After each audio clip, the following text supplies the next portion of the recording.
하는 것을 말씀해 주시고 있습니다. 그 초기 사역에 있어서 예수님의 관심이 어디 있느냐 하는 것을 알 수 있는데요. 예수님이 어디에 관심을 기울이셨는가를 우리 구역이 알고 예수님의 관심을 가지고 우리가 구역 식구들을 돌아보면 구역이 부흥하고 또 성장하게 되어질 줄로 믿습니다. 무엇을 생각하느냐에 따라서 그 사람의 생각이 삶이 바꿔지게 되지요.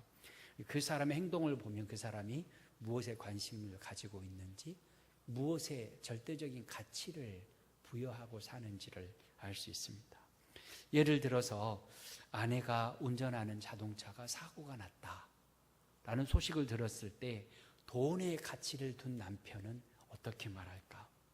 여보, 다친 데 없어? 당신 안 다쳤으면 괜찮아 라는 말보다는 그 돈에 대한 가치를 가지고 살았으니까 차는 어떻게 되었어? 견적은 얼마 나올 것 같아? 라는 것에 대한 관심을 가지고 질문을 하게 될 것입니다. 맛있는 음식에 관심을 기울이고 살아가는 사람은 몇 시간 동안 차를 몰고 가서 맛있는 것 식사하고 오셔야 되지요. 가끔 식사하러 갑시다 그러는데 한 2시간 가는 곳으로 가령 저기 구례에 가서 민물 게탕을 먹으러 가자고 하시는 분이 가끔 우리 성도들 중에 말고 있으십니다. 저기 구례 위에 곡성 가서 민물 장어구이 맛있다고, 사천 가면 또 장어구이 맛있다고 가자고, 갔다 오면 2시간, 한나절 다 시간 보내고 밥 먹고 오면 갔다 오면 소화 다 돼버리잖아요.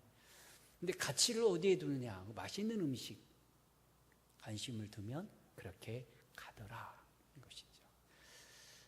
연예인에게 관심이 많은 중학생들, 우리 다른 이야기는 아니고요. 중학생들 보면 그 연예인의 집 앞에 가서 한겨울에 새벽이 되도록 기다리고 섰는데도 힘들단 말 안 하고 기다린다고 그러더라고요. 얼굴 한번 보려고. 왜 새벽이 되냐면 연예인들이 밤에 활동하고 새벽에 집에 들어오니까 들어올 때까지 집 앞에 기다리고 섰다는 거죠. 가치가 연예인 얼굴 한번 보는 것이 가치니까 추운 겨울날 발 동동 구르고서도 새벽까지 기다리고 있더라. 이 사람들이 이렇게 자기가 가치를 부여하는 곳에 삶의 모든 것을 다 쏟아 버린다는 것입니다. 그럼 예수님은 어디에 관심을 가지고 계실까? 예수님은 오직 사람에게 관심이 있으셨고요. 그 사람이 하나님의 복음 안에 있느냐 하는 것에 대한 관심이 아주 많으셨습니다. 그래서 예수님께서 요한에게 세례를 받으시고 사역을 시작하실 때에 예수님은 복음 전하는 일을 첫 번째 사역으로 가장 중요하게 여기면서 사역을 하십니다. 오늘 본문 15절에 보면 이르시되 때가 찼고 하나님의 나라가 가까이 왔으니 회개하고 복음을 믿으라. 함께 봉독하겠습니다. 이르시되 때가 찼고 하나님의 나라가 가까이 왔으니 회개하고 복음을 믿으라 하시더라. 아멘. 하나님의 나라가 가까이 왔다라고 말씀하실 때 이 하나님의 나라는 예수님이 통치하시는 곳, 그것을 의미하고 있습니다. 하나님의 나라가 어떤 장소의 개념이기보다는 통치의 개념이다. 물론 2가지 개념이 하나님의 나라에 다 있지요. 아직은 하나님의 나라가 완전히 이루어지지 않았기 때문에 장소의 개념보다는 통치의 개념. 그래서 예수님의 다스림을 내가 받으면 내 안에 하나님의 나라가 이루어졌다. 그러니 매일매일 하나님의 말씀에 귀를 기울이고 하나님께 기도하고 하나님의 도우심을 받아서 순종하며 살아가는 사람은 이미 하나님의 나라 백성이다 라는 말씀입니다. 그런데 하나님의 말씀을 듣고 하나님 앞에 예배드린다고 노력을 하고 수고하지만 하나님의 말씀에는 정작 순종하지 아니하고 자기 마음대로 살아가 버린다. 그 사람 마음속에는 하나님의 나라가 아직은 이루어지지 않았다라고 우리는 여길 수 있습니다. 하나님의 나라의 왕 대신 예수님이 내 마음속에 오셔서 나의 왕 되셔서 나를 주관하고 다스림 가운데 순종하며 살아가는 사람이 하나님 나라 백성이다. 이런 질문이 생기죠. 그러면 장기준 목사, 당신은 하나님의 말씀에 온전히 순종하고 삽니까? 아니요, 저도 못 그럽니다. 그러면 하나님의 나라가 임하였다가 불순종하면 하나님의 나라가 떠났다가 그러느냐? 그렇지 않다. 우리 안에 이미 임하신 하나님께서 말씀에 순종하면 하나님의 나라 백성으로서 복과 은혜를 풍성하게 누리게 하시고, 하나님의 말씀에 순종하지 아니하고 하나님의 나라 백성이면서도 순종하지 아니하고 그곳에서 하나님의 뜻을 거스리면 하나님께서 안타까워하시고 오늘 새벽기도의 말씀 나눈 것처럼 침묵하시고 회개할 때까지 기다리고 계신다라는 것입니다. 우리가 대한민국에 태어나서 대한민국 헌법을 지킬 때는 대한민국 백성이고 범죄하면 대한민국 백성이 아니고 그렇게 되어지는 것이 아닌 것처럼 정말 예수 그리스도를 마음속에 영접한 자는 범죄함으로 인하여서 하나님의 마음을 아프게 해드릴지언정 하나님의 나라 백성에서 자격이 박탈되는 것은 아니다. 그러니까 하나님 나라 백성은 가장 중요한 것이 하나님의 나라의 왕 대신 예수 그리스도를 마음속에 영접하고 살아가는 사람이 하나님의 나라 백성이다. 그래서 본문 15절에 하나님의 나라가 가까이 왔으니 회개하고 복음을 믿어라. 회개하고 복음 대신 예수 그리스도를 믿고 영접하라. 그러면 하나님의 나라 백성이 되어진다. 예수님의 첫 번째 메시지가 바로 그것입니다. 또 세례 요한도 역시 마찬가지였지요. 회개하라. 천국이 가까웠느니라. 회개하라. 천국의 왕이 가까이 오셨다. 라고 말씀하신 것입니다. 그래서 우리는 그 복음, 예수 그리스도, 하나님의 나라 그것을 사모하며 그 안에서 살아갈 때 우리는 하나님의 자녀로서 풍성함을 누린다는 것입니다. 그런데 세계사를 공부하다 보면 중세시대를 암흑시대라고 부르지요. 그래서 14세기부터 16세기까지를 중세 암흑시대라고 부르는데 그 이유가 무엇이냐면 복음이 사라져버린 시대이기 때문에 그렇습니다. 그때 당시에 로마 카톨릭은 성직을 매매했습니다. 그러니까 신부는 돈만 있으면 신부가 될 수 있었습니다. 그리고 또한 그때 베드로 성당을 비롯한 많은 성당을 지으면서 면죄부를 팔았지요. 그래서 면죄부를 사면 면죄부를 산 돈이 연보 주머니에 땡그랑 소리 날 때 지옥에 있던 조상들이 천국으로 옮겨간다. 연옥에 있던 그 조상들이 천국으로 옮겨간다라고 면죄부를 팔았습니다. 그러니까 복음은 사라져버리고 돈 냄새만 가득했던 시대가 중세의 시대였다는 것입니다. 그러니까 복음이 사라져버렸다. 말로는 예수 그리스도를 믿는다고 하는데 믿음의 증거들은 전혀 없었다. 그래서 교회는 고해성사, 성경에도 없는 고해성사, 그리고 면죄부를 파는 잘못된 헌금 또는 고행으로 미사를 드리는 그 행위로 구원을 얻는다라는 행위 구원을 강조하면서 복음이 가려져 버렸다. 그래서 그 시대를 암흑시대라 그랬죠. 그래서 루터가 신부로서 이것은 구원에 상관없다. 오직 예수 그리스도를 믿는 믿음으로 구원 얻는다 외치며 종교개혁을 일으켰던 것이죠. 오늘날 우리 주변에도 복음을 잃어버린 교회가 너무 많이 있습니다. 설교 시간에 복음이 아니라 만담, 재미있는 얘기, 철학, 심리학 등등의 여러 가지 이야기들을 잡다히 섞어가면서 실컷 웃고 돌아가면 웃었으니까 은혜 받았다 라고 말하는 교회들이 의외로 많이 있습니다. 설교를 TV를 들어보면 처음부터 끝까지 웃다가 끝나는 설교가들이 있지요. 저랑 종씨도 있고 그렇습니다. 복음은 사라져버렸다. 재미만 있고. 그런 시대에서 우리가 어떻게 살아가야 될까? 다시 하나님의 말씀으로 돌아가야 된다. 다시 복음이 선포되어져야 된다. 그래서 15절에 하나님의 나라가 가까웠으니 회개하고 복음을 믿어라. 십자가 복음, 예수 그리스도의 그 피 흘린 사랑의 복음을 듣고 그 앞에 돌아올 때 진정한 구원을 얻게 된다라는 것입니다. 그러면서 우리가 구역을 위해서 아까 기도할 때 제가 구역이 전도가 되어야 되고 양육이 되어야, 그래서 구역이 부흥해야 교회가 부흥합니다 라고 말씀을 드렸는데, 구역에서 이제 전도해야 되잖아요. 전도가 바로 복음을 전파하는 것입니다. 복음 전파는 설교가 복음 전파고 전도자가 복음을 증거 예수 그리스도를 믿으면 구원을 얻습니다. 왜냐하면 그분이 당신을 위해서 십자가에 못 박혀 죽으셨다가 다시 살아나셨기 때문입니다. 이것을 선포하는 것이 복음을 전하는 것이지요. 설교자는 목사가 대중 성도들을 향해서, 전도자는 한 사람을 향해서 설교하는 것입니다. 복음을 선포하는 것이죠. 그때 담대하게 선포해야 된다. 왜냐하면 그 길 외에는 구원의 길이 없기 때문에 그렇습니다. 예수님 그렇게 복음을 선포하는 것으로 사역을 시작하셨습니다. 그 다음에 두 번째로 예수님의 사역은 일꾼을 세우는데 사역을 행하셨습니다.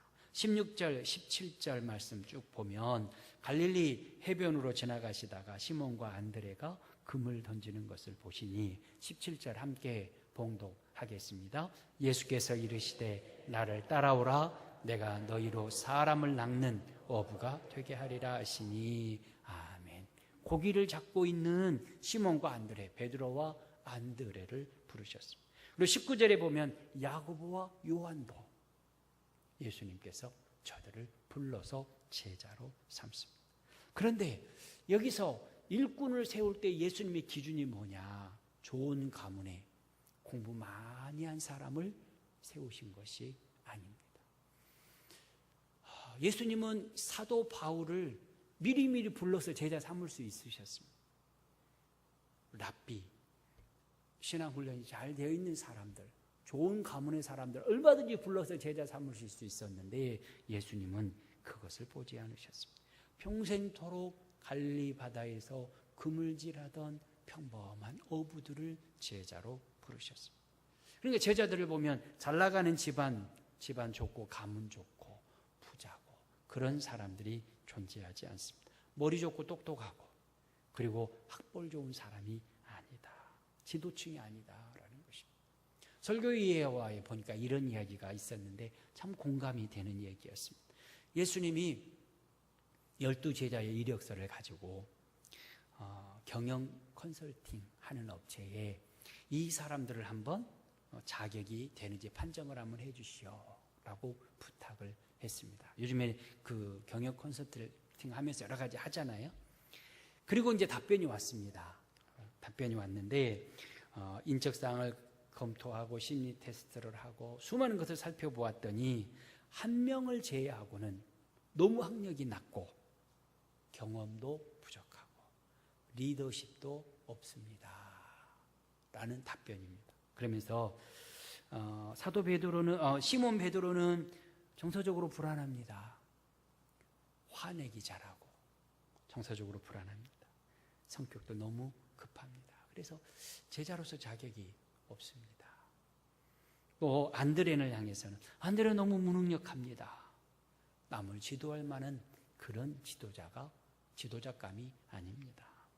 야고보와 그의 형제 요한, 이들은 공동체의 이익은 적혀놓고 자기 이익만 추구할 겁니다. 예수님 오른편에 예수님 왼편에 서게 해달라고 자기 이익만을 위해서 추구할 사람입니다. 그러니 자격 없습니다. 도마, 매사에 부정적입니다.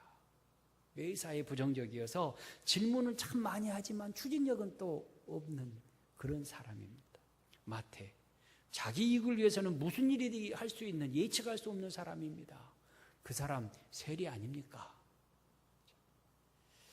알페오의 아들 야고보와 다데오, 가나니 시몬, 이 사회혁명을 부르짖는 불손한 자들입니다. 지금으로 말하면 데모하는 사람들입니다. 그러니까 불온 사상에 감염되어 있어서 예수님에게 도움이 되지 않을 것 같습니다. 그러니까 귀하가 예수님이 추천한 사람 12명 중에 11명은 자격이 없습니다. 그래도 그나마 한 사람은 그래도 인정할 만한 사람이 있다면 가룟 유다입니다. 그는 능력이 있고 사회에 대한 지식도 있고 경영 감각도 있고 상류층 사람들과의 교제할 수 있는 예의도 가지고 있습니다. 그러니까 가룟 유다를 제외하고 나머지 11명은 돌려보내십시오. 답변을 했다는 거죠. 누가 이야기했는지 모르지만 딱 적절한 표현입니다.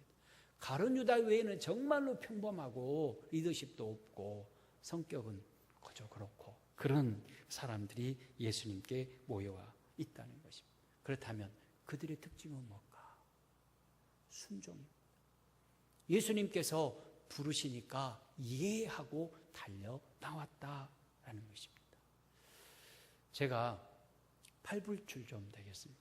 제가 다소미를 예뻐합니다. 그 이유가 뭐냐면 하라면 와서 합니다. 엄마 옆에서 오늘 반주해야지.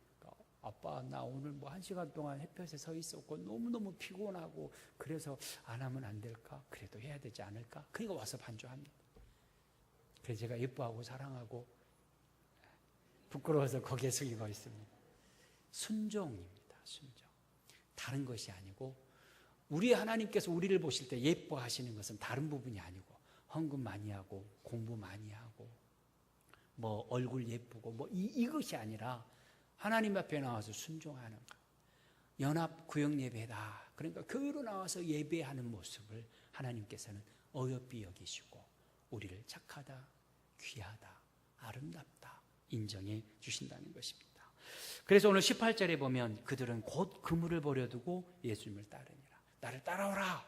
예수님이 부르시니까 그 자리에서 순종합니다. 아버지도 놔두고 그물도 놔두고 배도 놔두고 잡아둔 고기도 놔두고 그리고 예수님을 따라와 버린 것입니다. 이렇게 답하지 않았습니다. 예수님 한번 생각할 시간을 주십시오.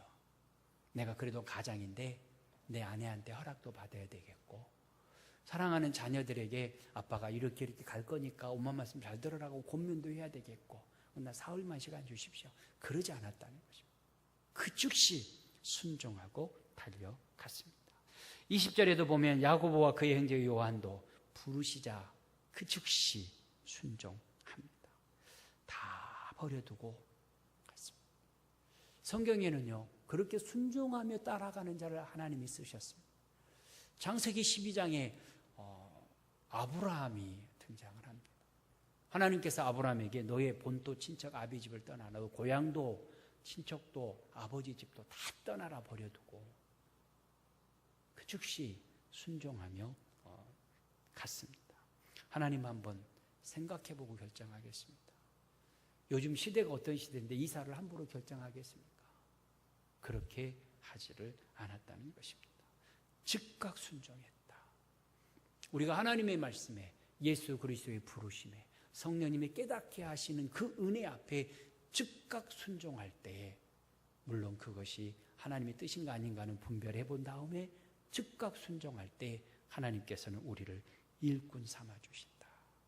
그리고 아브라함을 복의 군원, 축복의 통로로 사용하신 것처럼 우리들을 그렇게 사용하신다 하는 것을 우리는 깨달을 수 있습니다.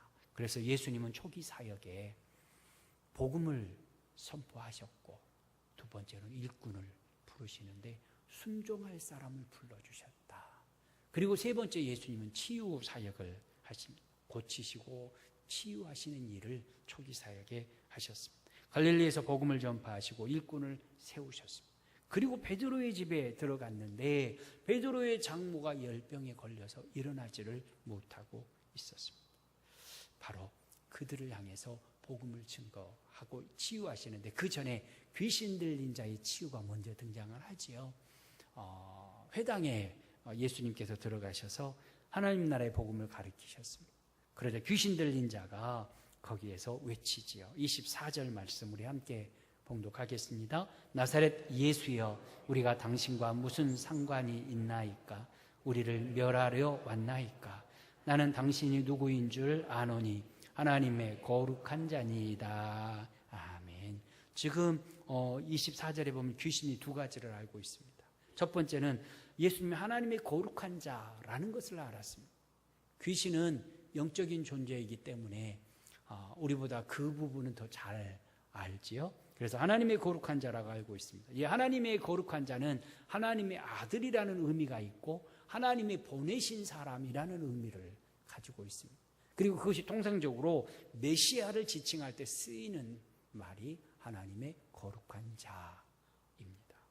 그러니까 이 귀신이 예수님이 하나님의 거룩한 자, 메시아인 것을 사람들은 다 모를 때 보고 알았다. 그리고는 이야기하냐면 나사렛 예수여 우리가 당신과 무슨 상관이 있나이까? 우리를 멸하러 왔나이까? 예수님이 자기를 멸망시킬 수 있는 능력을 가진 심판의 주님인 것을 알았다는 것입니다. 그래서 예수님이 귀신을 꾸짖죠. 그 사람에게서 나오라. 그러니까 꼼짝없이 그 사람에게서 나옵니다. 예수님이 엄하게 꾸짖자 귀신이 나온 것이죠. 귀신들은 그렇게 안다. 영적인 존재, 사단의 졸개들로서 사탄은 영적인 존재이기 때문에 안다는 것입니다. 그래서 요한일서 3장 8절에 죄를 짓는 자는 마귀에게 속하나니 마귀는 처음부터 범죄함이라. 하나님의 아들이 나타나신 것은 누구의 일을 멸하려고요? 마귀의 일을 멸하려 하심이라. 그래서 예수 그리스도의 이름으로 귀신은 쫓겨갈 수밖에 없다라는 것입니다. 그래서 내가 믿고 있는 예수님, 내가 영접하고 내 마음속에 왕으로 모시는 그 예수님은 우리에게 승리를 가져다 주시는데 사단을 결박하고 마지막에는 사탄을 결박하여 지옥에 던져 넣어버릴 심판의 주님이시고 동시에 나를 향해서는 구원의 하나님 되신다라는 것입니다. 그렇게 귀신을 꾸짖어 쫓아내신 다음에 회당에서 나와서 베드로 장로의 집에 들어가셨는데 그 장로를 특별한 방법으로 고치십니다. 손을 잡아 일으키셨다라고 31절에 말씀합니다. 31절은 손을 잡아서 일으켜 주셨습니다. 그런데 마태복음 8장 15절에는 그의 손을 만지시니 그랬습니다. 손을 만지셨는지 잡아서 일으켰는지 알지는 못하지만 예수님께서 그 베드로의 장모의 손을 어루만지고 그러면서 그동안 병 때문에 참 이 질병 때문에 고통이 많으셨지요. 이제 괜찮습니다. 일어나십시오 하고 손을 잡아서 일으켜 앉혀드렸는지도 모르죠. 그때 그 질병이 떠나가고 깨끗하게 회복되어져서 예수님을 수종들었다라는 것이 오늘 본문의 말씀입니다. 이렇게 예수님의 초기 사역 살펴보았는데 첫째는 복음을 선포하셨고 그 다음에는 일꾼을 세우셨고 그 다음에 고치시고 치유하는 사역을 하셨습니다. 이것이 예수님의 3대 사역 중에 정말로 중요한 사역, 초기 사역 중에 중요한 내용들인데요. 이것을 통해서 볼 때 예수님의 관심은 돈이 아니었다. 예수님의 관심은 넓은 집이나 좋은 자동차가 아니었다. 예수님의 관심은 오직 사람이었다라는 것을 알 수 있습니다. 그래서 하나님의 사람이 하나님의 말씀대로 살아 천국의 복음 안에서 평강을 누리며 살아가는 것이 예수님의 모든 관심이셨습니다. 그래서 복음을 전파하셨고 그 복음을 전파할 일꾼들을 세우셨고 연약하고 고통 중에 있는 자들을 치료하셨다라는 것을 알 수 있습니다. 그리고 하나님께서는 때를 얻든지 못 얻든지 항상 복음을 전파하라라고 명령하십니다. 그래서 우리는 이제 딱 한 가지 일을 했으면 참 좋겠습니다. 우리 구역에서 요즘에 전도하기가 얼마나 어려운지요. 그래서 우리 구역에서 누구를 전도할까 서로 기도 중에 의논하고 그 한 사람을 전도하기 위해서 구역 식구들이 함께 섬겨주는 것입니다. 우리 구역은 아무개를 전도 대상자로 삼고 하나님 앞에 기도하면서 그 사람을 어떻게 섬길까? 어떻게 복음을 선포할까? 그래서 그를 어떻게 구역 예배로 인도해서 함께 하나님 앞에 예배하며 복음 안에 있게 하시고 궁극적으로 교회로 인도해서 세례받고 하나님의 백성으로 살아가게 할 수 있을까? 구역에서 적어도 두어 사람 이름을 가지고 함께 기도하고 함께 섬기며 전도하기에 힘써야 된다. 그것이 바로 예수님의 사역의 관심이었다라는 것을 기억하면서 하나님 우리 구역은 복음을 선포하게 하시고 우리 구역 안에서 일꾼이 일어나게 하시고 우리 구역 안에서 치유되고 회복되는 역사가 있어서 아버지 하나님의 기쁨이 되는 우리 구역이 되게 해 주옵소서. 기도하고 응답의 기쁨을 누리는 우리 각 구역들과 성도 여러분의 삶이 되어지시기를 주의 이름으로 축원합니다. 하나님 아버지 감사합니다. 예수님이 요한으로부터 세례받고 처음에 어떤 사역을 했는지 오늘 살펴보게 하신 것 감사합니다. 예수님은 사람에게 관심이 있으셨고 그 사람에게 복음을 전파하고 그 사람을 일으켜 하나님의 일꾼으로 세우고 그 사람의 약함과 연약함을 고치시고 치유하시는 곳으로 사역을 시작하셔서 우리까지 치유하시고 회복시켜 주시고 하나님의 백성으로, 하나님의 나라 백성으로 삼아주신 것 감사합니다. 아버지 하나님, 그러므로 우리가 더욱더 이제 믿음 안에서 충성된 예수님의 일꾼으로 굳게 세워져 구역을 섬기고 구역 식구들을 사랑하며 모이게 힘써서 구역이 전도되고 구역이 성장하고 구역이 부흥하여 치유와 회복이 있는 구역 되게 하여 주시옵소서. 아버지 하나님께서 함께해 주실 것을 믿으며 예수님의 이름으로 기도하옵나이다. 아멘. 광고 드리겠습니다. 지방선거운동 기간이 시작이 되어졌습니다. 선거운동하기 위해서 우리 교회로 오시는 분들이 많잖아요. 근데 우리 교회는 예배는 하나님께만 드리고 하나님께만 영광 돌려드린 것이기 때문에 교회에서 인사는 안 시키잖아요. 하나님이 기뻐하실 일인데 예배 전에 인사하고 예배 후에 인사하는 분들을 따뜻하게 말 한마디라도 격려해 주셨으면 좋겠다. 그런 생각을 갖습니다. 우리 당의 장로님들이 이구동성으로 그랬으면 좋겠다. 그런데 너무너무 공감이 되잖아요. 그들은 그래도 지역의 유지들이거든요. 그래서 우리 교회 왔는데 그 교회는 교회 예배 중에 인사는 안 시키는데 성도들이 참 따뜻하게 말 한마디라도 그렇게 해서 참 좋은 인상을 남기는 교회야. 앞으로 교회 가면 그 교회 가고 싶어 할 수 있을 정도로 따뜻하게 맞아주시고 때로는 물 한 잔이라도 이렇게 나눌 수 있는 그런 우리가 섬김과 교제가 있었으면 좋겠다. 그런 생각이 들어서 오늘 이렇게 말씀을 드립니다. 또 주일날 또 이야기하기 그런데 오늘이 좋은 기회가 돼서 이렇게 말씀을 드리고요. 그 다음에 교회 오시면 내가 모르는 사람하고 인사를 좀 많이 나눠주시기 바랍니다. 한 10명 정도는 내가 얼굴을 잘 모르는 분하고 한 10명 정도 인사를 해주시면 교회에 사랑이 가득하고요. 정말 복된 구역, 좋은 교회로 소문이 날 것 같습니다. 그러니까 누구랑 인사하신다고요? 잘 아는 사람은 인사 안 해도 돼요. 오해 앞으로 안 하실 거예요. 인사 안 하셔도. 내가 잘 모르는 분하고 인사를 하시고 특별히 처음 오신 분들 손도 따뜻하게 잡아주시고 사랑의 교제를 나눠주셨으면 참 좋겠습니다. 그리고 또 한 가지 우리 주일학교 2부 예배가 있습니다. 그러니까 그 1부 예배는 8시 40분부터